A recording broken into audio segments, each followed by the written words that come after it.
J'étais venu inquiet ce matin sur un sujet que je sentais compliqué.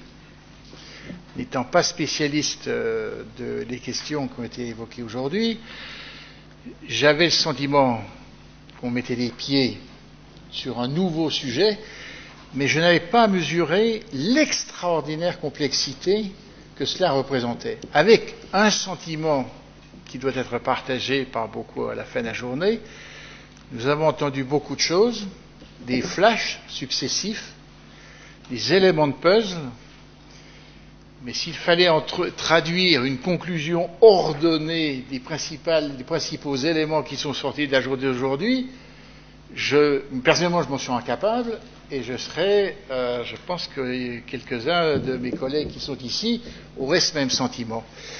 En fait, je me suis dit, mais pourquoi c'est donc si compliqué? Puis on a fini par un summum quand même. Premièrement, c'est compliqué, pourquoi? Parce que le bâtiment, au fur et à mesure qu'on avance, on se rend compte que c'est un univers extrêmement complexe.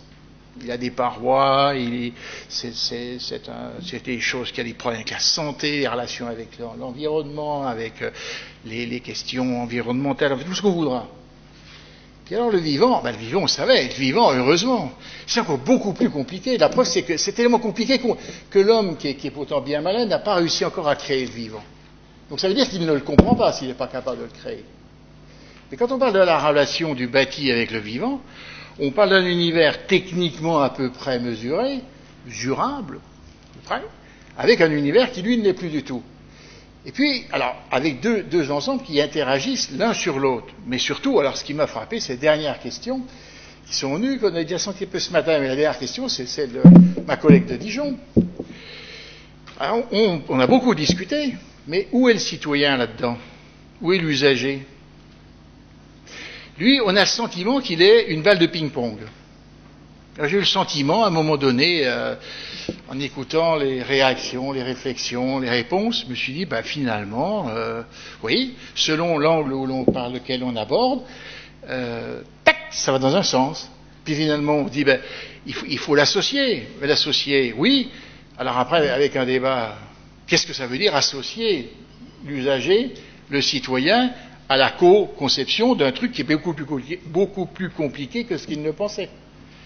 Et dans notre société extrêmement technique, que veut dire le mot participation? Alors je m'arrêterai là parce qu'on va changer de sujet. Donc on se dit, par un sujet bâti et vivant très compliqué, dont on a du mal à décrire les interactions, les choses, et puis dernière question, où le citoyen, l'usager, l'habitant, où est-ce qu'il est? On ne sait plus. Donc au final des choses, on arrive à cette conclusion, c'est qu'il est urgent, vraiment urgent, de travailler, d'y réfléchir et de mieux cerner les questions, y compris celles des coûts et des avantages. Parce que si le sujet en lui-même est complexe, nous avons tous ici une responsabilité, c'est de décrypter la complexité pour mieux la faire comprendre à nos concitoyens, d'accord, mais surtout aux décideurs. Parce que si on leur présente des trucs qui sont sans fin, qui sont tous comme des plots de laine, on en prend un petit bout, on donne un coup de ciseau, on en tire deux bouts, on en retire deux. Le mec en face, il dit stop, j'arrête, dites-moi combien ça coûte et puis foutez-moi la paix. Et on a des conneries à la sortie. Donc je trouve qu'au-delà de cette journée, je caricature un peu, qui est bien, c'est qu'elle a planté un périmètre. On ne sait pas bien ce qu'il y a dedans.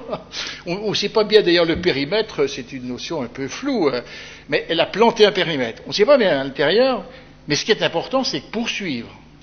Parce que c'est quand même une question majeure.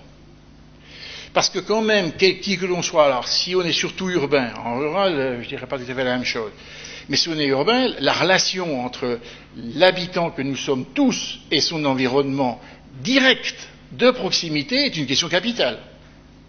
Capitale. Et qu'on ne pourra pas, ce qui est clair pour multiples raisons, on ne pourra plus à l'avenir y répondre comme on a répondu aux questions de vivre et de produire depuis la révolution industrielle, où les réponses ont été des réponses d'artificialisation et de réponses contre la nature. Les questions que vous avez posées aujourd'hui, c'est pour ça qu'elles sont délicates.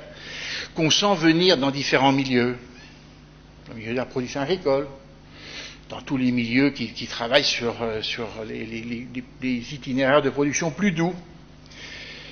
Dans ce que vous êtes en train d'imaginer, c'est d'imaginer un mode de vie, un mode d'organisation, un mode de relation sociale, un mode de vie démocratique, où la nature est l'allié, mais ce n'est pas l'ennemi que l'on combat à coup de processus artificiels.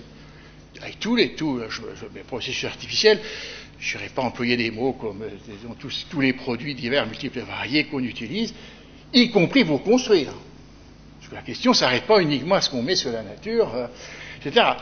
Donc, ce que vous avez envoyé aujourd'hui, c'est une bouée en disant, eh bien, il faut essayer de travailler avec la nature, d'organiser un dialogue fécond entre des gens qui ont des intérêts divers, des compétences diverses, des niveaux d'exigence divers, pour faire venir quelque chose où on aspire tous, c'est vivre correctement là où on est, en équilibre avec, entre guillemets, le milieu naturel, avec un certain équilibre, et qui est mon équilibre, qui n'est pas celui de mon voisin, qui n'est pas celui de ma voisine, qui est le mien.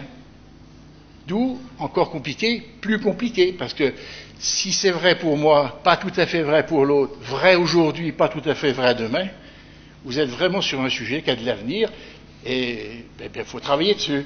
Et c'est comme ça qu'on arrivera à avancer, parce que de toute façon, il y a une seule voie pour régler les problèmes, c'est pas de les lister, c'est d'inventer des solutions, de les mettre en œuvre, de tester ce que ça donne, d'accepter l'erreur à la mise en œuvre, et de corriger les procédures pour avancer.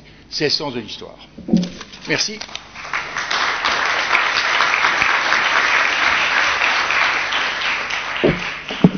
Merci Pierre. Alors j'espère que vous pourrez retrouver, vous remémorer tous les éléments de cette complexité et y voir un peu plus clair à l'aide de la publication technique que nous vous proposons, donc adossée à cette journée, que vous avez donc dans le dossier participant. Je vous rappelle que l'ensemble des ressources documentaires relatives à cette journée sont disponibles sur le site internet de Bourgogne Bâtiment Durable. La vidéo sera prochainement mise en ligne dès que notre partenaire Décadrage, que nous remercions, en aura fait le montage.